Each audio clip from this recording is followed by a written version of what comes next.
Just a warm welcome to all of you for this climate summit.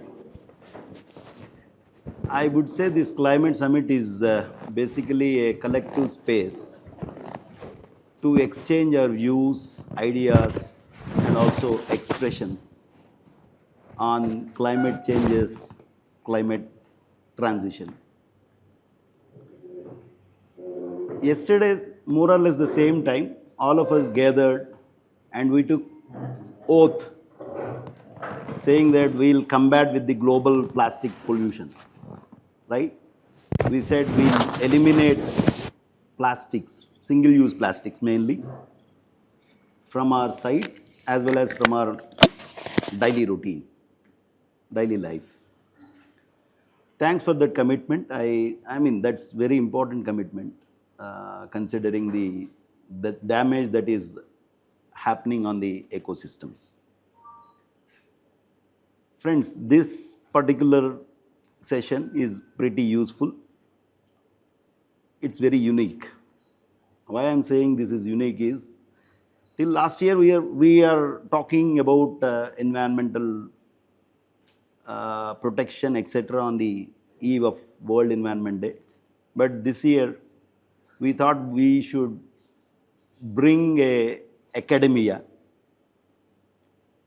because I strongly believe that academia and industry, if they jointly put their effort in addressing climate challenges, that would be really fantastic.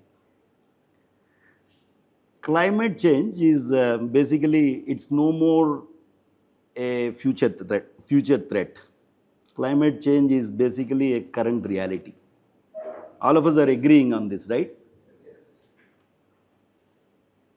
I just wanted to, tell you that this is one important area, not only for SAI, for companies across the globe.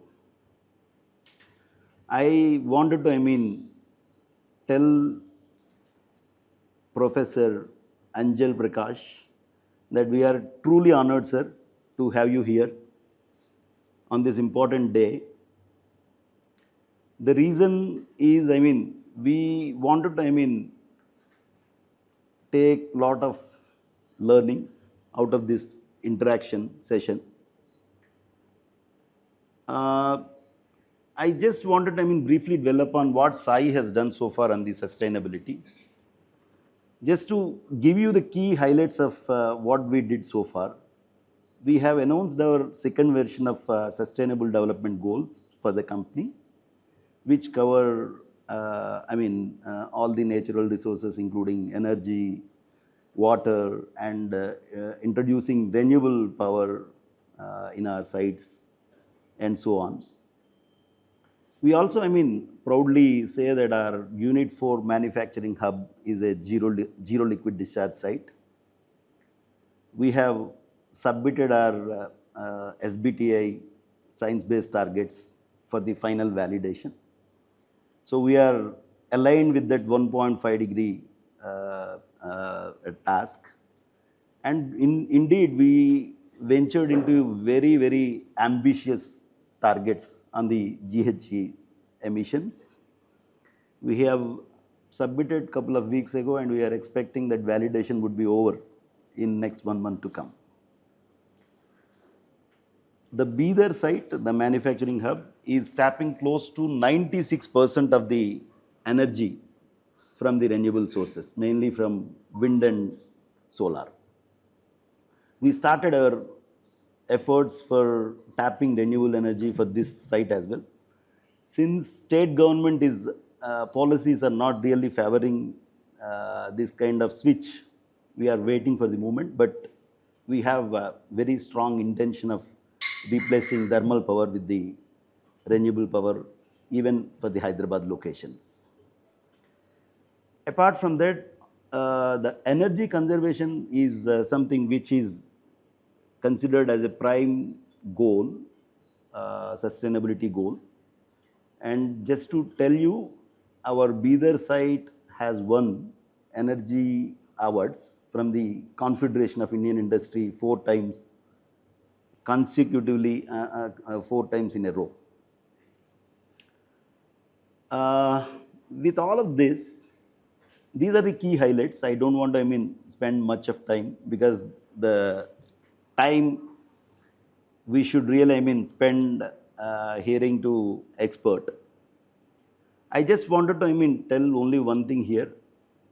We have never, looked at the compliance. Compliance is something which is anyway mandatory. We wanted to drive sustainability actions through our conviction.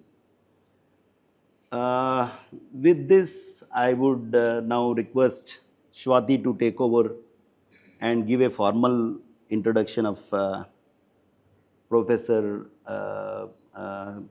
and also, subsequently we'll move on to Fireside chat. Thank you very much.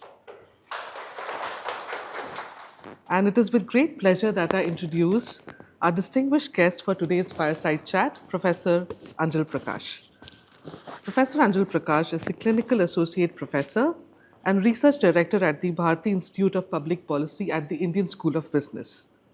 An experienced researcher, Professor Prakash work primarily focuses on water and climate change, urban resilience, as well as gender and social inclusion issues in South Asia.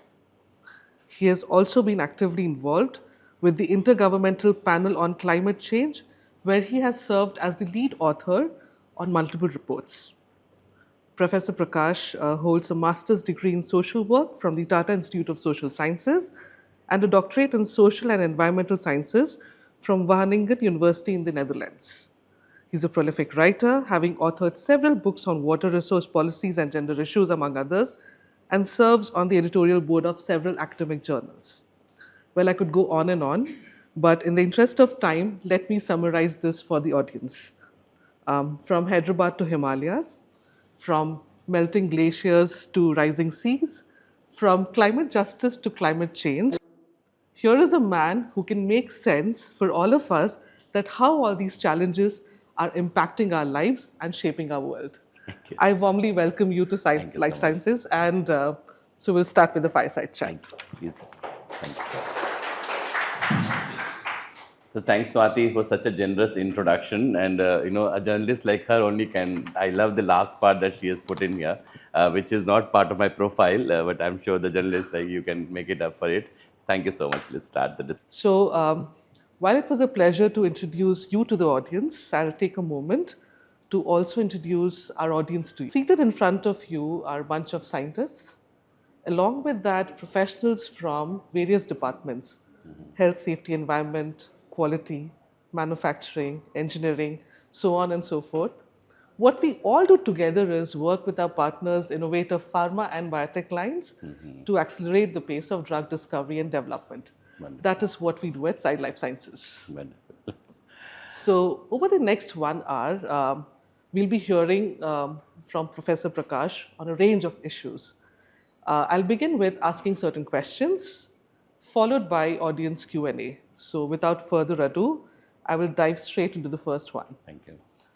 Okay, so I think a couple of days ago, last week, there was an interview of yours that was there in Times of India, where you spoke on a range of issues.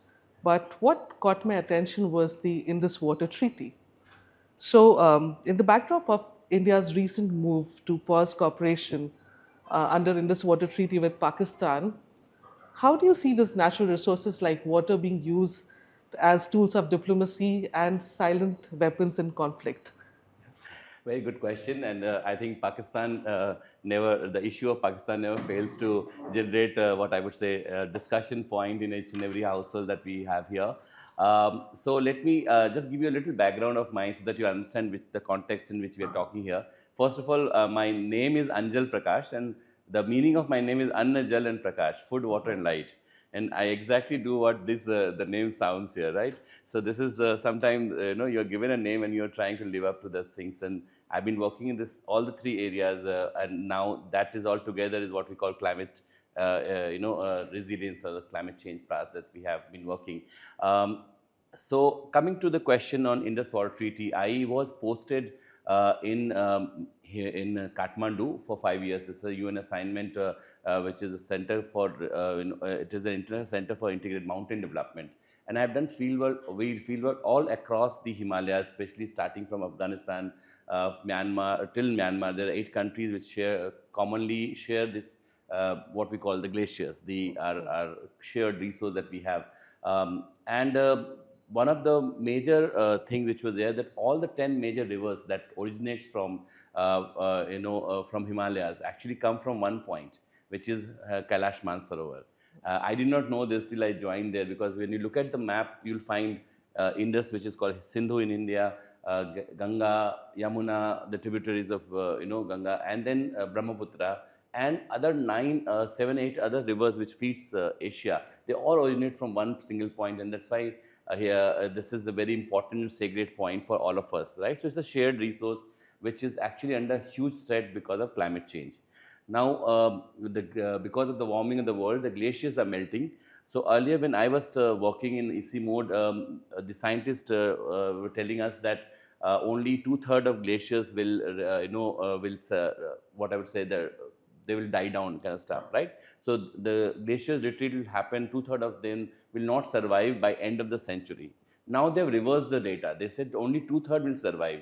So imagine 60-70% of the glaciers will melt in the present conditions. So now we are talking about 1.5 degree warming. We already reached 1.5 degree warming. Now we are heading towards scientists telling us that 3 degree warming has been there. So this is the context in which we are talking about a strained river and river system which is strained by the climate change impact. Now coming to the question of Indus. Now, I have been telling this, and I have been a proponent of water for peace for long years.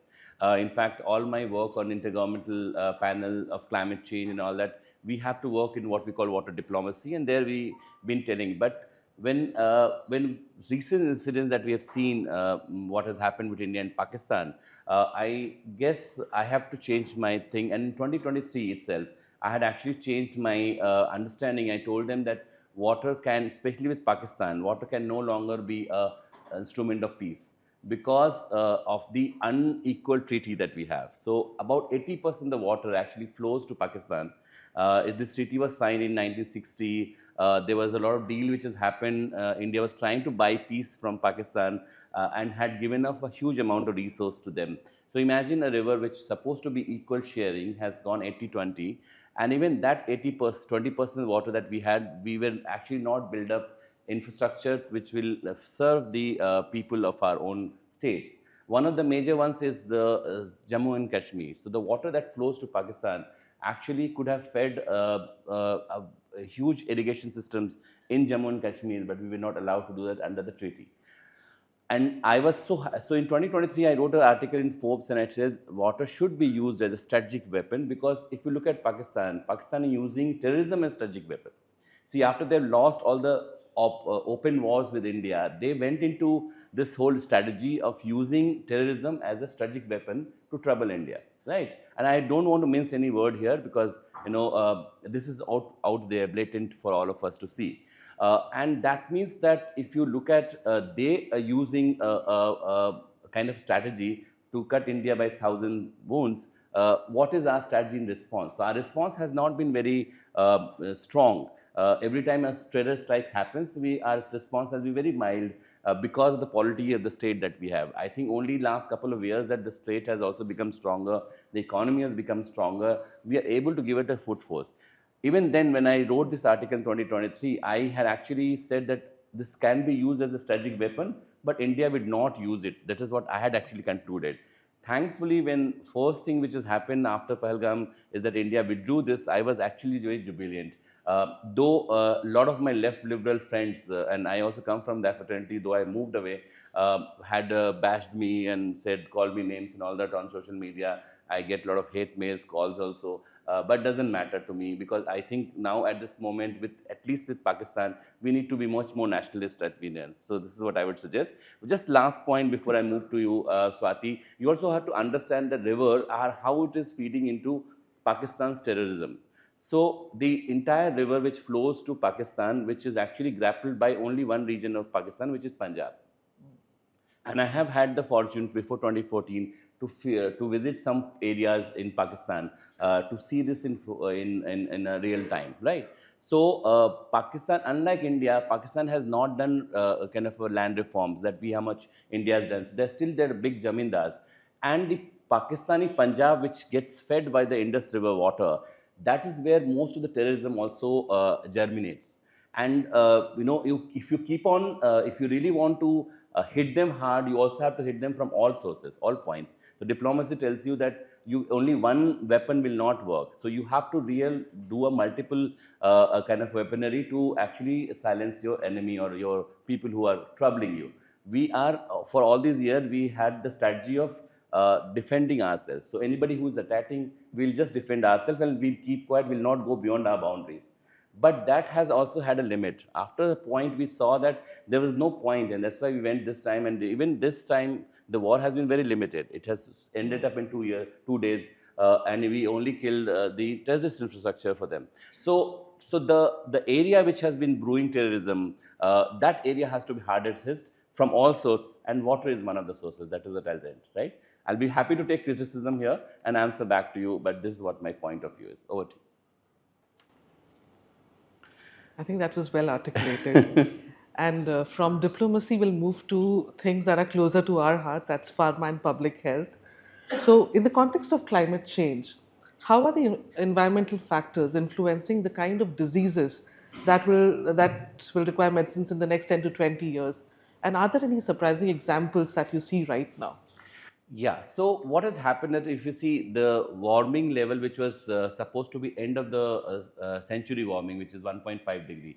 This is what the Paris Agreement when countries of the world came together, and that is the only time happened in the history of cooperation that all of us sat together and signed that okay, we'll not let the Earth warmed up more than 1.5 degrees centigrade, right, from the base locations that we had from the pre-industrial area now zones. Now, what has happened here is that we all have crossed it. Now, this country, the world have not cooperated, and we have already reached 1.5 degree in 2025 itself, which was end of century target. That means 75 years before we have advanced it. Now we are looking at something which is definitely 2 degree warming is what the IPCC report and the COP negotiations are telling us. But my hitch is that we will go beyond if the way in which we are not cooperating with each other, we will well go beyond 3 degree. 3 degree warming is going to be devastating for humanity. Because every fraction of warming actually brings in a lot of changes in the environment system. Now you'll see, for example, this year in Hyderabad or Telangana itself, we had an early monsoon, right? Oh. So first thing is that the monsoon will be totally unpredictable. When you want rain, the rain will not come. When you don't want, it will pour. And this is going to be a problem for and this is happening already. Warming of will also go into areas which, so we're saying drier areas will be more drier in future. The wetter areas will be more wetter in future. And this is what is happening. Now, coming to health, actually, it's a very under-researched area. Climate change and health is not very sharply researched, and there's a lot of scope for R&D here and scientific paper to come out. But whatever we know from my colleagues and from IPCC report, there are 2-3 things which will be very sharp. One is the rise in the vector-borne diseases that you see, right? So that is very sharp, and new kind of diseases will come, and also the mutation will happen from the old one. So you will have to work on what we call vaccine development, which is futuristic in nature, and we really have to work on that one. That's number one. Number two is about the rise in pollution, the air pollution that we are seeing. People from Delhi and the north area will understand better. We are still saved on that part, but not much. Bakri ki maa kab tak khair manayegi. It will going to come to us as well. So air pollution is another one which is going to give us respiratory diseases, which is you will find cancer is one of the major ones which we are already seeing. So all these areas of northwest India, especially Punjab, Haryana, and Delhi, and the entire belt is already reeling under huge health risk. There are cancer trains which has been operating in from Punjab because of the farming system that we have. So this is something which is going to be more problematic for us in future. And third part is also looking at what we call the flood situation or drought situation. Both the situation where you have excess water and you have no water, for example, all that is going to be impacting on a health system, right? One of the major issues also is that if you look at now about 30 to 40% of people in India still have living in a very less means, and that means those people access to health is also very skewed. Right, you and I can always check into with our health insurance, we can check into one of the best health facilities, but most of the people, especially bottom 40% of the people, do not have those access at this moment. With some schemes, Ayushman Bharat and all these things have brought in some changes, but not to the extent that we would like it to happen. So those people also need to be protected. So that means the R&D that we are doing, the kind of vaccine that we are doing, like COVID vaccine that we have done, we have made it very generous. I think India is the only country in the world which has given free vaccine to 1.4 billion people without asking a single penny. This is something that we must laud. We have not seen this. And not only us, but they have also exported to some African countries which has been wanting a vaccine. And this is something that has been there. So medicine for humanity, health for humanity, that's the portion that I'm actually looking for in the next decades to come, where climate change is going to be more striking for us. So you've highlighted a very interesting area for researchers who can delve into the connection between climate and health. So taking this thought ahead, what kind of health surveillance systems do we need in India to better understand the link between climate and diseases? Yeah. So as we said that this is a very new area, so there's still a lot of work is being happening, but it's also a very interdisciplinary area. Interdisciplinary means health. You have one side of the health research which is happening, R&D which is happening here, but that's one spoke in the wheel. You need to have, for example, a GIS mapping of where are these diseases going to be springing up. For example, if we have vector-borne diseases, we know what pockets in which it will come up, but we also need to have a modeling to understand how is this going to go with every fraction of warming. How is this going to be spreading out to other areas? That means you also need to map out new areas from where this is going to germinate and going to spread further. So that is one part that you need to see. Second is about health infrastructure. You also have to understand also health, when I'm saying health infrastructure, it also means that the testing part of it, whether you have a new disease which is outbreaking, or Zika virus is coming, or any other virus which is being spreading, do we have enough infrastructure for us to treat with those things? Now, if you look at COVID, has actually exposed the kind of infrastructure that we have been living wherever it has been striking a lot more. Delhi example, the second wave in COVID, anybody who has friends, relatives, or have seen otherwise, Delhi's infrastructure has totally gone for a toss, right? It has, and even if you have money, you cannot buy a seat in the biggest hospital, right? So that's the whole part of it, that we think that we have enough money that we can actually get into this, but that's not what actually has happened, and that is what COVID has taught us, that we need to do a lot more to combat that. So just to close this point, I guess this is going to be interdisciplinary and multidisciplinary task, where you need GIS professionals, you need government officials to cooperate with you, you need people like scientists like you all who are doing this also work very hand in gloves with the kind of a outbreak of new disease which is going to happen, and do a kind of risk mapping for regions, because each regions has the one major issue of climate change is that it is a global problem, but it's a very local phenomena, and the impacts are very local. So what happens here in Hyderabad may not be the same in Andhra, or may not be same in Bombay or something else, right? So you have to have what I can say district, sub-district wise mapping, and then we try to integrate that, and that's a big task to do that. But that's something we must do. Okay. Now we'll come to our industry. For an industry like ours, that's into R&D, manufacturing, global supply chain, what should climate responsibility look like? Yeah, so I was talking to Sir here, before coming to this meeting or this talk, and first of all, let me just comment that whatever you guys are doing is very progressive in nature. I have not seen many pharma companies taking proactive steps in combating climate change, especially looking at the sustainability part. So that's something that whatever I heard from him, it's very commendable for each one of you that you have done that. So that's number one.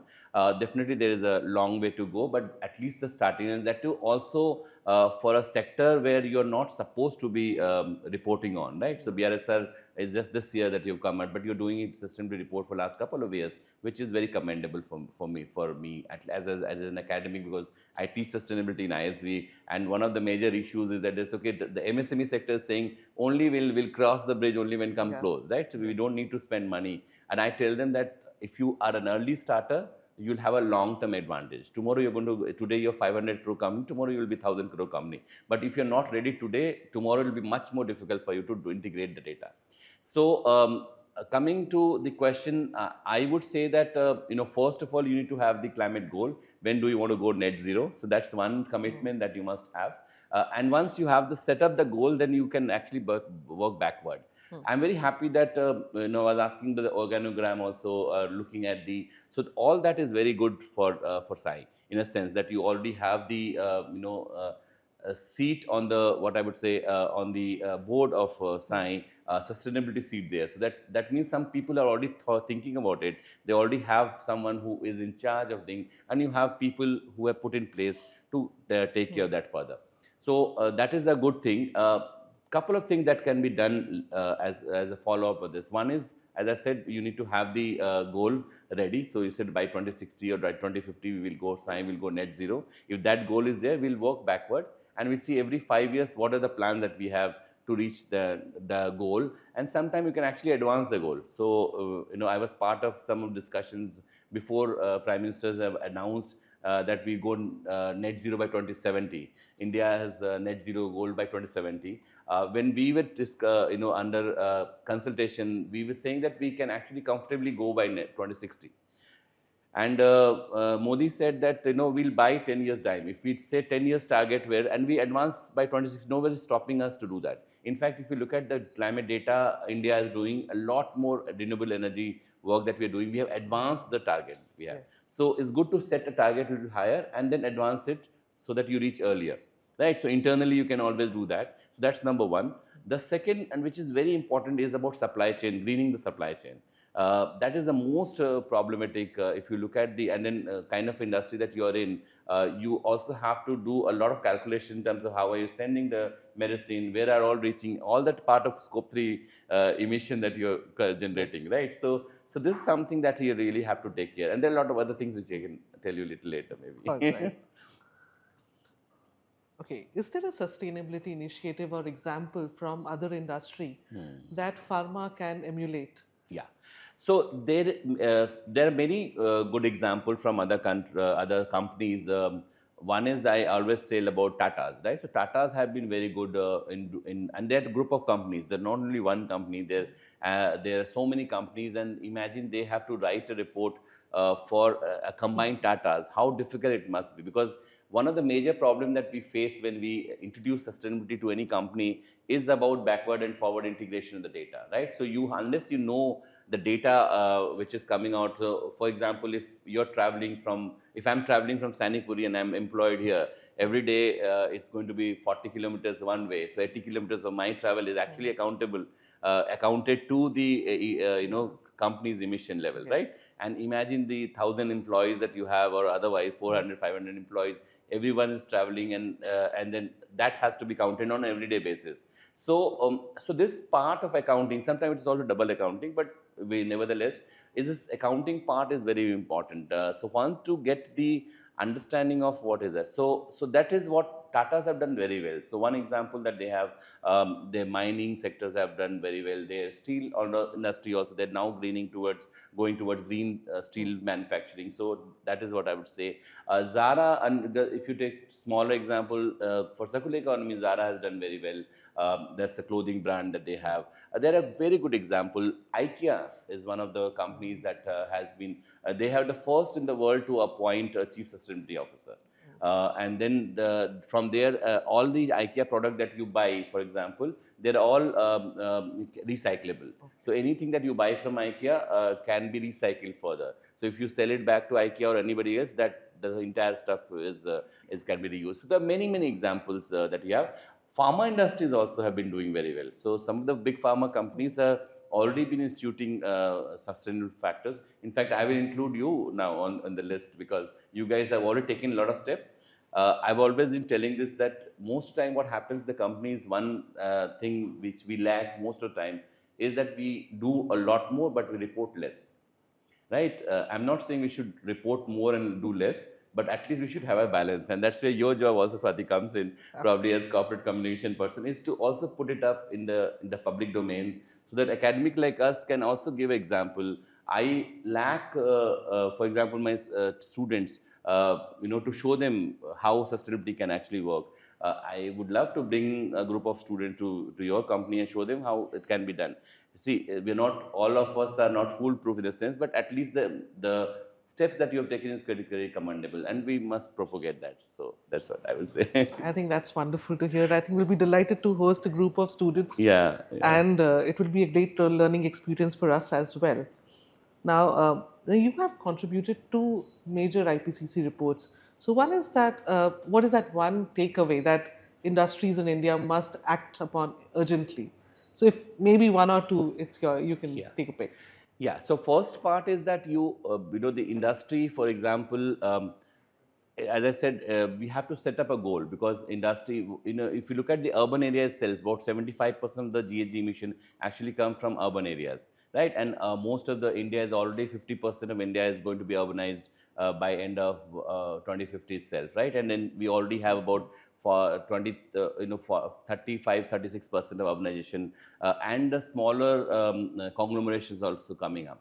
So one of the major things, and I'm now part of the cities report, which is actually looking at climate change and how cities of the world are faring on that one. And because most of the companies also will be not only in city but around the cities area, so the peri-urban areas and all that. So one step definitely has to be look into setting up the climate goal that we have, right? So aligning with the global goals that you have, and you set them, and these are all voluntary efforts. Nobody is forcing you to do that, but if you do it, it is a good karma. It's a better way in which you can actually pose yourself, right? So that's one thing which is coming very sharply from IPCC report, is the industries have a lot more responsibility, and they have to take a lot more responsibility. Now, one discussion which has happened within IPCC is to make this a kind of a rule book kind of stuff, that okay, you must do these things. And I think that's where the scientists also differing, because said let's keep this voluntary for some people. Definitely the bigger polluters, you will always be under the scanner of the pollution control board or otherwise. But for MSME sectors, or for people who are not polluting that much, we need to also give a leeway and do that. I'm very happy to that you guys have already embraced that, and then you're already doing it voluntarily. Yes. And that's an example which must be showcased, I would say. Yeah.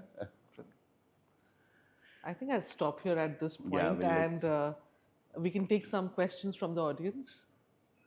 So, okay, yes. Why is circular economy is important to the industries with respect to even business and environment part? Can you just repeat? Sorry, I didn't. Circular economy. Circular economy. Can you just repeat? Sorry, I didn't. Circular economy. So, yeah, thank you so much for the question. So, circular economy is a concept that you are trying to close the loop, right? So, you are manufacturing something, and then you also are responsible for the waste that it generates. Now, giving again from the pharma sector, all the packaging part, for example, right? That is a major one which probably will end up somewhere. Even if you're exporting to Africa, you're exporting anywhere, somewhere it will end up in the earth itself, right? So if I'm taking that as an example, what we need to also do is that, can we think of a circular economy model where especially the packaging part can be biodegradable, right? There has been some experiments, and I'll give you one example with students group that I've done. So we went to Haldiram, and Haldiram, all these things that you buy from Haldiram, they all come in plastic packets, right? So we told them, okay, can we give you an option which is biodegradable option? So Haldiram, one small Son Papdi packet will cost about 20 paisa to them, 20 to 40, maximum 40, right? 20 paisa is what they said. And they said we maximum can go is about 60 paisa.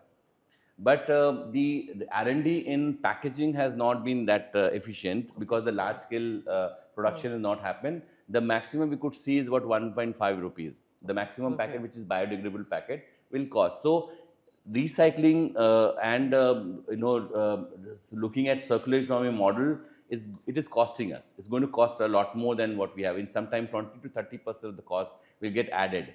Now, what they Haldiram told us that if it is like marginally with 20% extra, that means 20 rupees or 30 paisa I'm spending, I can go up to maximum 1 rupee if I can get something, because it's a large scale production, and we could not give option to them, only because of the lack of R&D which is happening.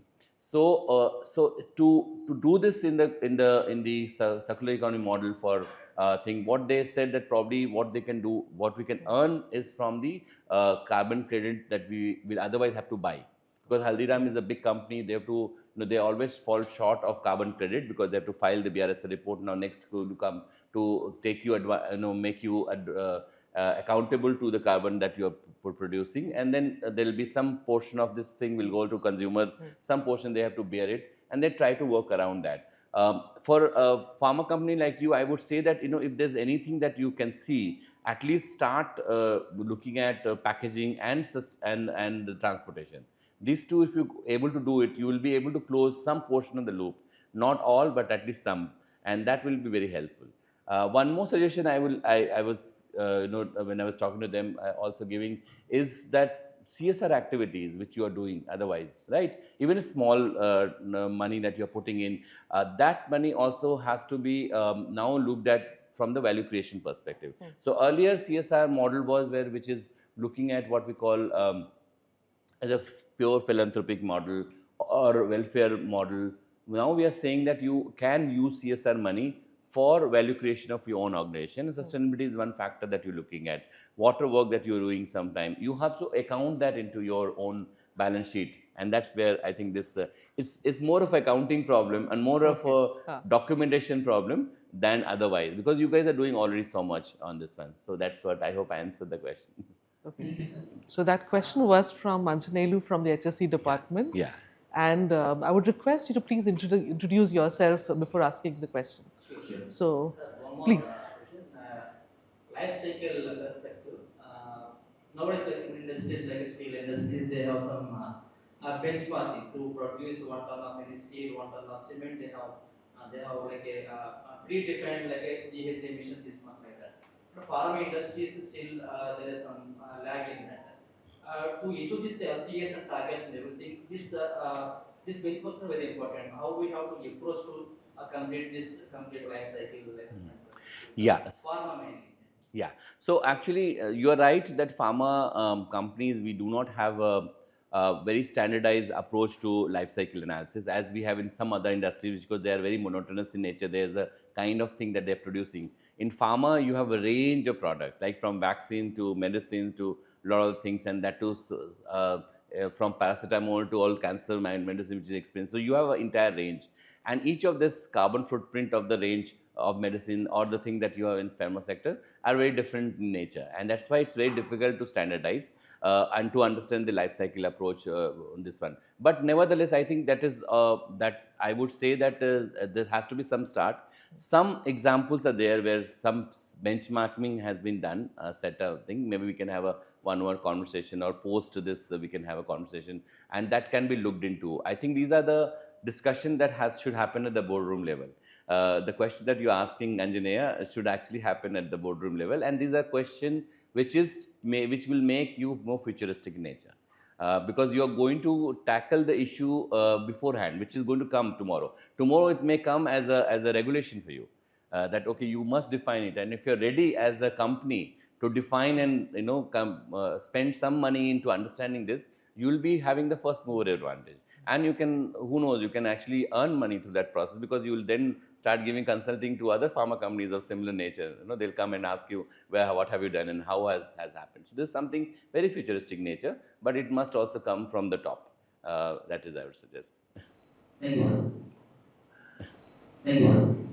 Hi sir, I'm Sushmita from Corporate ISB. I'm Sushmita from Corporate ISB team. So very warm welcome to enlightening session. It was very much enlightening session. I am born and raised in Chennai for 23 years. So I know what is flood in summers and also flood in winters. Yeah. Also since I have a corporate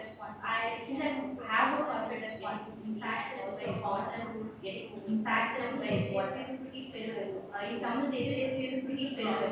So Sirunzigi means single drop. becomes a ocean one. So I want you to present fundamental water science, and I also believe that so that a farmer fails to understand what he has to contribute, and a single commoner's contribution can become a whole complaint. So can you help us understand what kind of water science Okay. fundamentally Very good common question, as to first of all. Thank you so much for asking this question, because they're a much bigger question than what we're discussing now. Let me just break this out for you. And again, when I'm looking at some ancient systems of water management, first rule of water management was that catch water where it falls, right? So wherever it is falling, and look at Telangana and entire, not only Telangana, the entire South India system, right? So we had this extensive canal system network. This is dating back to Kakatiya dynasty, which is like a 1,000 years or 1,500 years old system which has been developed. Including, so what has happened here, the entire South Asia, South India, including Tamil Nadu and including Kerala, and also in Sri Lanka. And I have personally seen some of the work in Sri Lanka and in Tamil Nadu, definitely. So these tank systems were all linked with what we call honeycomb system. That means the water where it falls, say in Warangal, it will come down to Hyderabad without an inch of electricity which has been used here, right? So you have this interesting system which has been all linked to each other, and South India, especially Tamil Nadu tank systems. It's a drought-prone area in a sense. 700, 800 millimeters of every rainfall Tamil Nadu has, but it has some of the best irrigation systems in the world, which has survived for thousands of years, right? So, and we have destroyed this only in now 60, 70 years. Because, and look at the lakes that we have in Hyderabad, for example.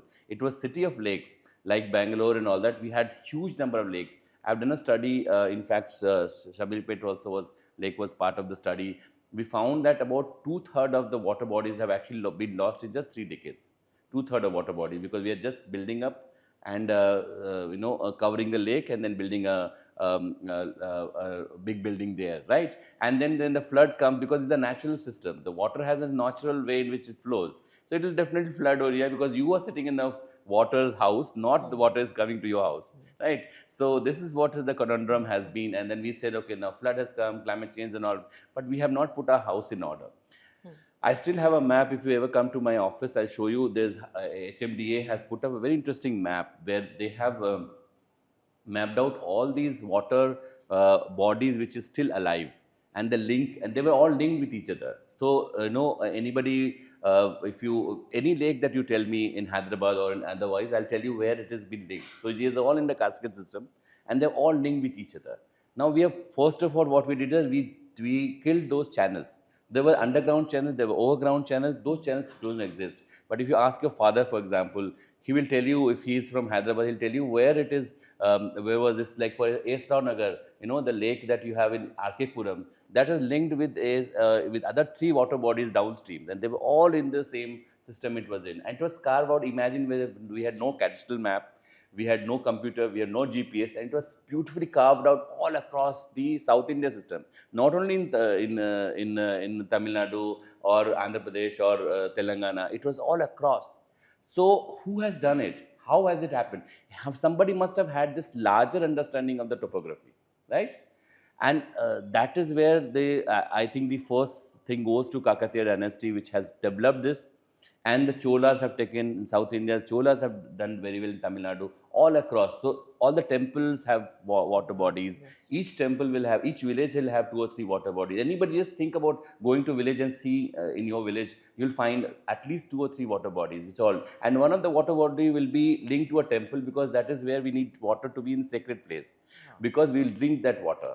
That water will be used for drinking. Now that is, so you just put on the light and then you have the water coming through electricity means and all that. But earlier it was not like that. So this is a system that we have actually lost. So when you're saying about water science, I would say that we have lost the science. We have now in the modern science process, we have actually lost the one which was very close to and which is very suitable to our condition. Right, and I'm not saying that this is not required. Now, if you look at Kaleshwaram project, for example, right, we have spent, this is one of the most expensive irrigation project of the world, they're saying, right, and there we are pumping water from below to up.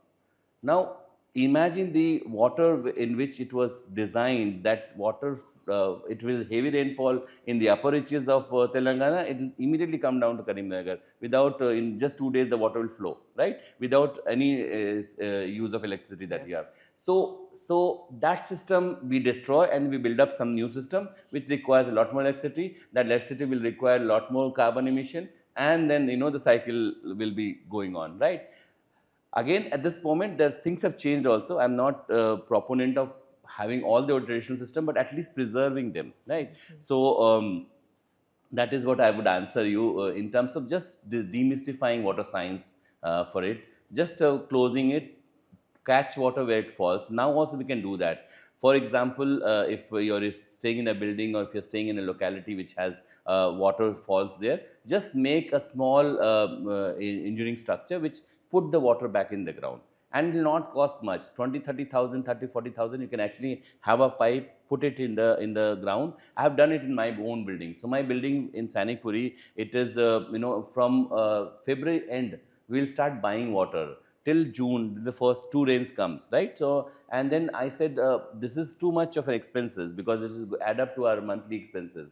And then, all the 10 families in the building, and they want 24/7 access water. So this is what will happen. So we just spent 1.5 lakhs rupees 15 years before, and had this water recharge bore gets recharged from the water body, and till date I have not one single tank has come to our locality, and I'm giving you first an account of how it can happen. So each one of you can actually contribute to water management in that way. Sorry for long answer, but this is something that I'm very passionate about. So But that was thank you. beautifully put, yes. Any other question? Okay, this one at the back. I want from this side also. Go ahead. Hi sir, this is Balram from Quality Assurance. I have a question about this government policy and single-use plastic. Why the governments are not effectively implementing this single-use plastic, and what are the factors influencing the government? Yeah, very good question. And we had discussed this, and this is one of the major problem. I always say that India is sitting on a time bomb, especially waste management. Lack of waste management is a time bomb from us, and plastic contributes almost 70 to 80% of this waste that we are actually not able to process it. Why India is not doing it? I only see that there's a lack of political will. And I've just written an article in a website called Sustainability Karma on this issue only. And I said that, like any other thing that Modi is preempting and saying this from 15th August, from India on Independence Day, he should actually say this year that there'll be complete ban on plastic, all kind of plastic, not only single-use plastic, all kind of plastic by end of next year or something like that. So next 15th August, we will not have plastic, at least the one which creating menace for us. This is one of the major problems, and we do not have any solution. There has been some R&D on plastics, especially plastic looking like biodegradable plastics that we have, which almost 80% of the plastic actually can be degradable, can be used. We can actually use that or recycle that. A lot of things happen on that part. But because again the whole cost part is there, so we have example of all these LED bulbs that we have. So initially what has happened is that these LED bulbs will cost something around 400, 500 rupees, right? And they'll say, okay, now you buy 400 rupees bulb, and then your electricity cost will be lesser by 30% or something like that. And then government of India has come up with a policy saying that we will buy all the LED bulbs at the cost of 30 to 40 rupees, just do a mass scaling. And this is what we have done in this. So LED revolution in India has actually happened from the government policy initiative. And then you see all over, we don't see a constrained bulb anywhere now, right? Which is 100 watt or 120 watt bulb, right? We always see that thing, and which gives you an light. And it brought down our energy consumption by at least 40 to 50%, because the entire thing which has happened. So government policies are very, very important. And here I think there's a major lack in our policies to completely ban the single-use plastic, at least, and enforce it. Not only ban it, but enforce it also. I think there's an industry lobby which works against this. And I was giving this example. Bangladesh has done this 20 years before. I have done work in Bangladesh. Even now, if you go to Bangladesh, you will not find any plastic there. If you have to buy things and all, there are all the other materials that is there. You can buy now, like for example, if you go to any of the supermarket, you have to buy this cloth thing, Okay. which is Right. like this. Bangladesh has a industry actually gets gets towards that one. So once you have a complete ban on one thing, the other industry will come up, and they also make it more cost effective. But that option you're not giving is what missing. So I totally agree with you. I think there's a complete failure of government on this part, which this is something that we must look into.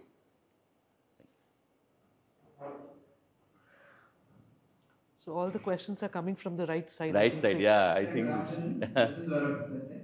Sir, thanks for the information. Sir, I just want to have a suggestion from you as being a professor. What are the things we have to follow as a common man to reduce this pollution?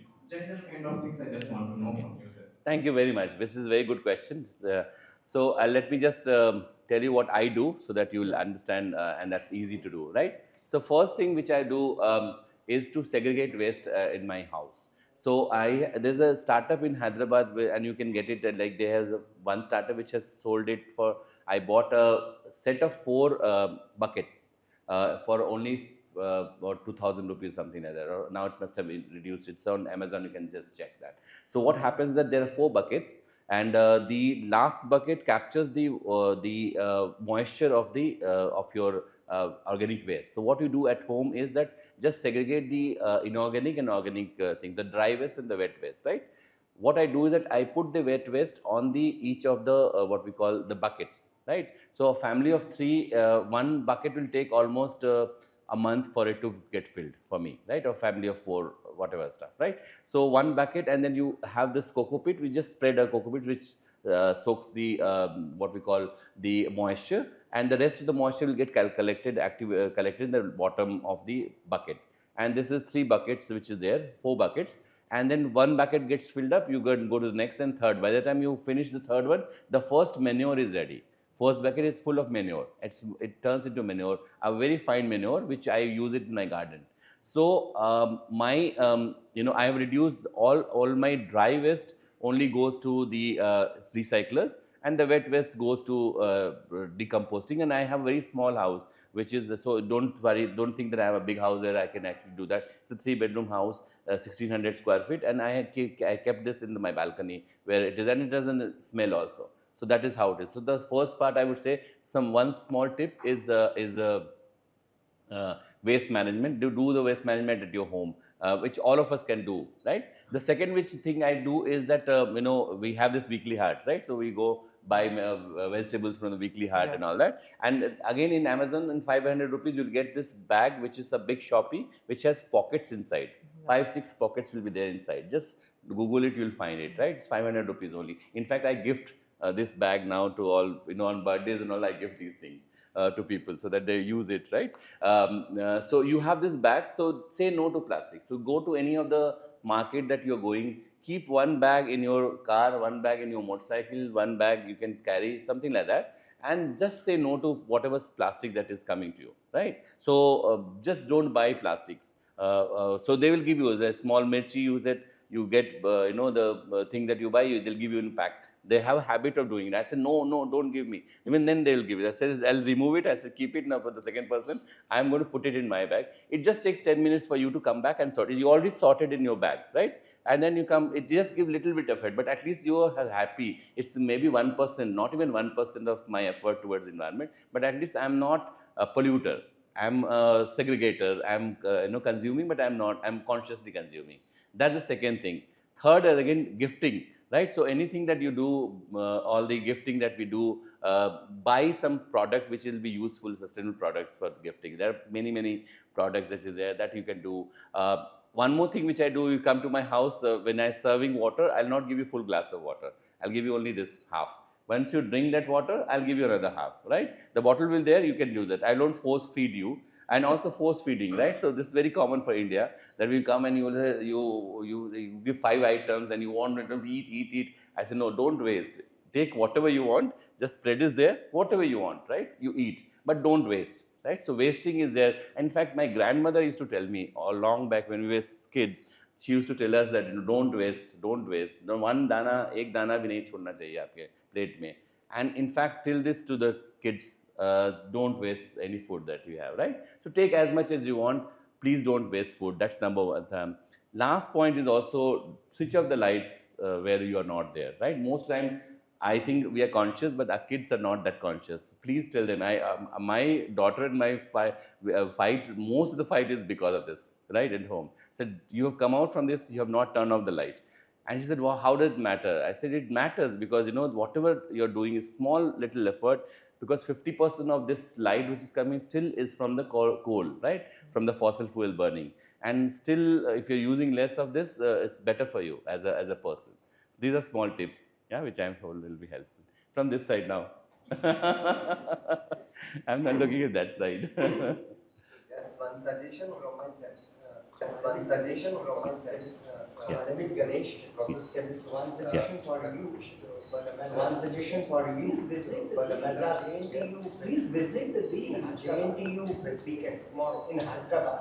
This weekend tomorrow. Water harvesting. You can find the water harvesting pits every half kilometer or every 100 meters. Groundwater level has and the groundwater level has increased from a level of minus down 500 around 100 feet down to now around 100 feet the water level has come. Water harvesting. So this was done by the water harvesting. I can give you the contact details also. Please visit. I can give you the contact details also. How you will visit this knowledge to and how you will take this knowledge to. But just let me add, this was actually Chennai is one of the very progressive one. In 1990s only, Jayalalitha has done this because there was huge drought. Probably you were not born at that time. So there was huge drought in Chennai, and the people had problems. Jayalalitha came up with this thing that you must have the rainwater harvesting structure as part of your building design, and she strictly enforced that. And that has led to next 2 years only you had the water level in Madras or Chennai has improved. So this is already there. They already have, but a lot more needs to be done. Yeah, thanks.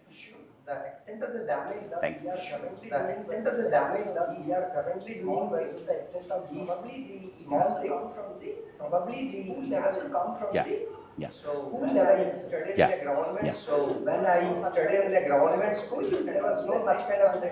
When they joined in a corporate, my son and daughter, when they joined in a corporate school now, they said, Daddy, where Yeah. it has to come from the ground level. Yeah. It has to come from the ground level.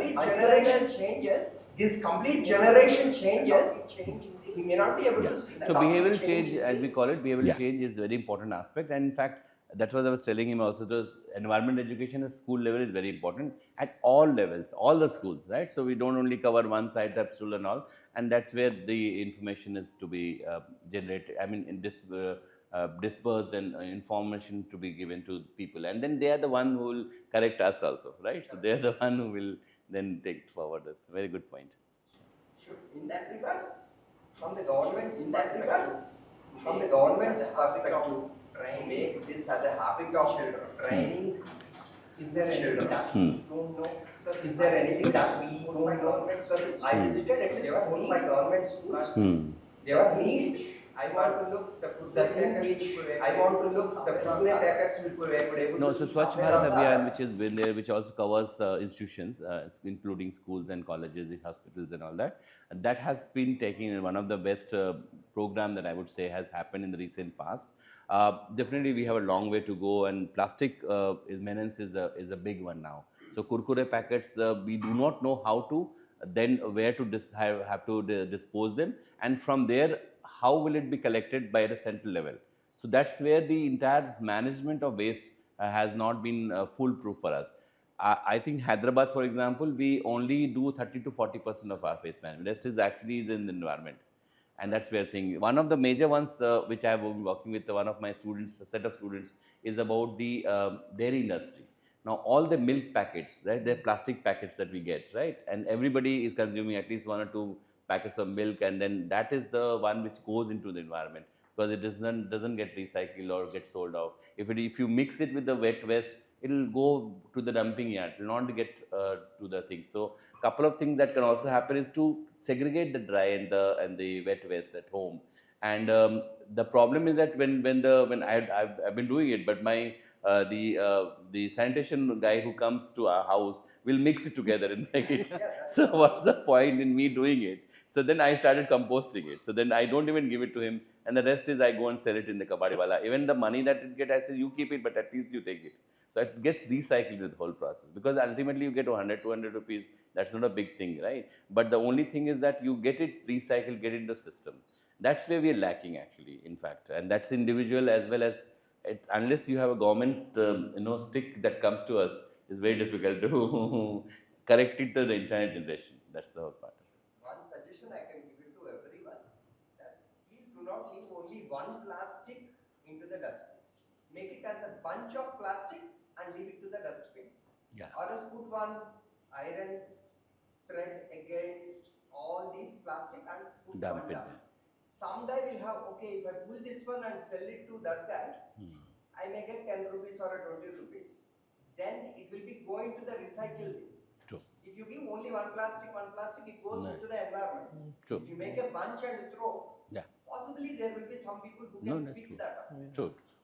Thankfully, the quick commerce now, because the government regulation Yes. has now been giving you stuff in a brown packet, right? So Yeah. supposedly more recyclable than plastic ones that used to come earlier. But Absolutely. still, there's a long way to go in quickly looking at that. But quick commerce is also a big one now, na?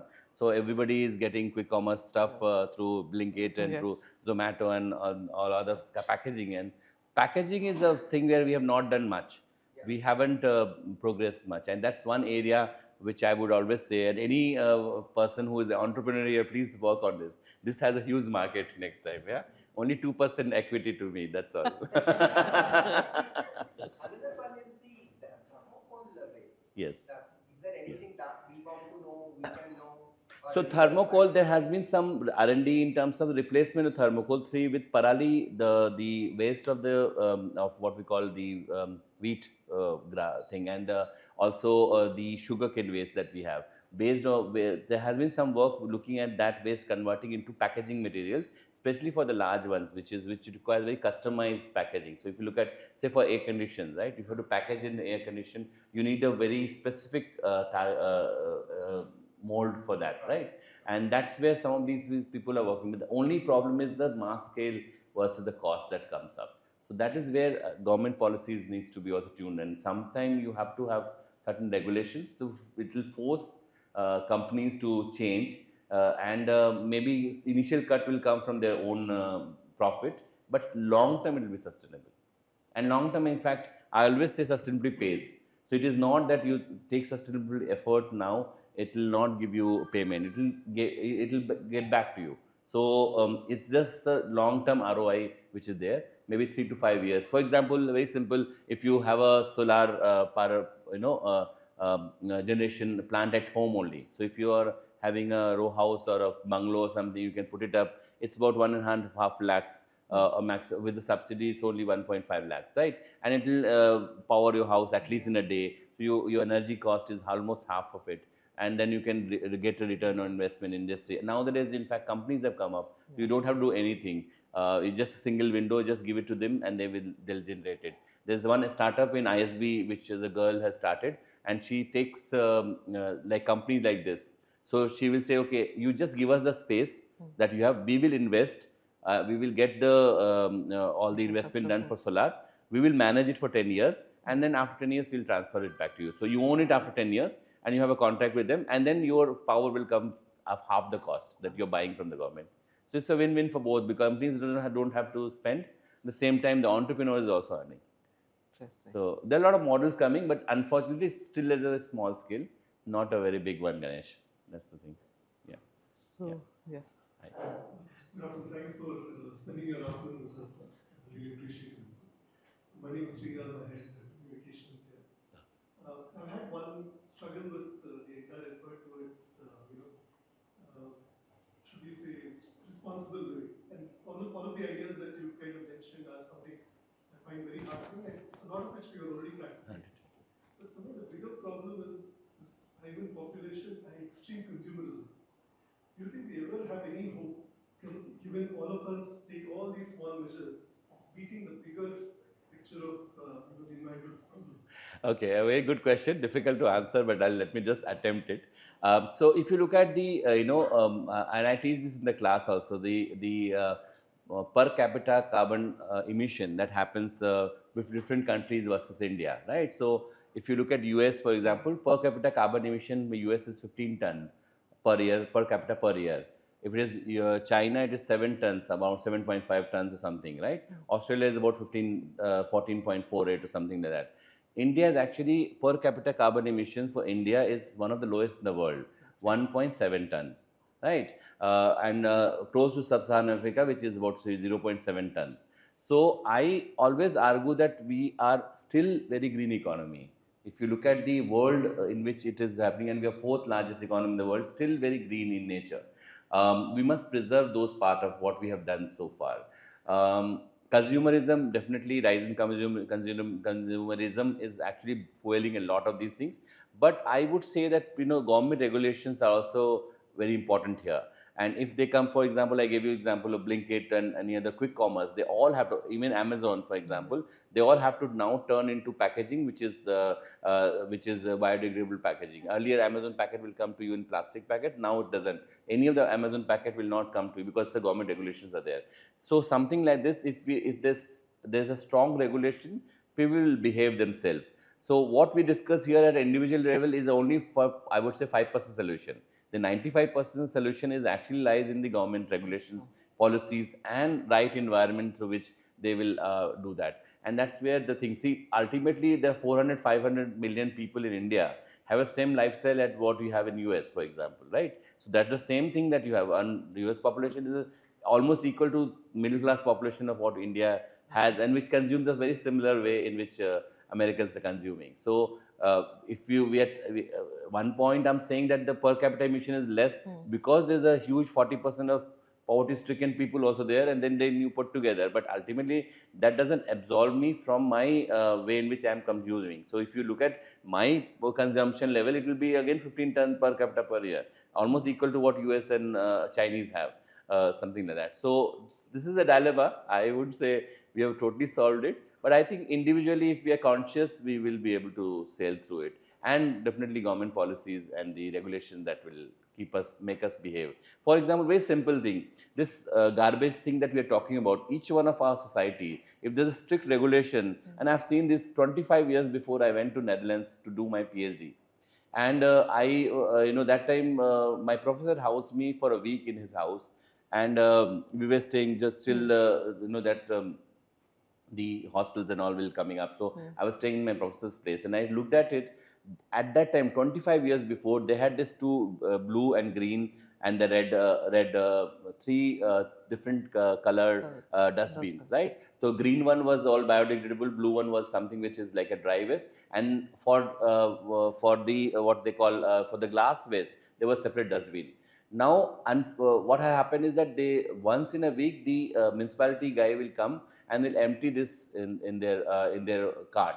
Now they found that my professor, somebody has mixed this, like the mix between the two wet and dry waste has happened in one of the bucket, and he immediately put up a notice for him to pay $50 that time, €50 to the municipal office within 7 days. Otherwise, his thing will not be picked up next time onwards, right? And then there it is a very, so regulations are very, very strong there. Even if you have a dog, for example, if you take the dog for a walk, you cannot leave the dog do the potty, and you can't leave that there.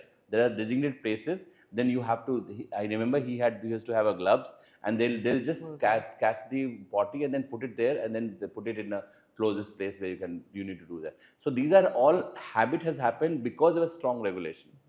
So once strong regulation comes, habit will form, and then habit will follow there. Then they will. And I was in Japan 3 months before. I always say, and I tell this to all of you, please visit Japan at least for a week or something, just to know how these guys have done this. I mean, tremendous. I was astonished to see the kind of cleanliness that they have, right? And not that they are, as a society, they have done it very well in terms of cleanliness. You will not find a single litter on the road, just in. So when I saw one person who was doing that, the other person comes and takes it out, puts it in her bag, and she goes off. So this is how the level of consciousness that society has. We have not reached even 10% of what these guys have. So I would suggest that please also look at some societies which have done very well on these aspects and learn from it. At least the people here are good enough to at least survive some of these things. Yeah. Absolutely. One Can we have three? extension, what Yes. Sriram has Can we have? extension to what Yes. Sriram has asked. Yeah. Somewhere in your, I mean, politically you mentioned, you talked about politicalism. Yes. Very, very important, right? That's, you are very, very important. Right now, you also, I mean, mentioned that there is no political. And from the discussion of, say, last month, and from the discussion of, say, last month, ultimately it boils down to government scope in streamlining the sustainable. I mean, streamlining the sustainable. Yeah. I mean, what is that? We may say it's all everybody's responsibility. We may say it's all everybody's responsibility and all that. Finally, government has their India scope. You are giving it's not there in India, and similar. You are giving example of Japan, and similar hearing from examples we keep hearing from our clients as well. As a, I mean, academic. What is that you can? I mean, what is that you can? I mean, bring that relevant, bring that political relevant. Very good question. So that very good question. One is that then when you have this global reports which are telling you to behave and to bring it down and all that, so that also brings it some pressure on the government to act, right?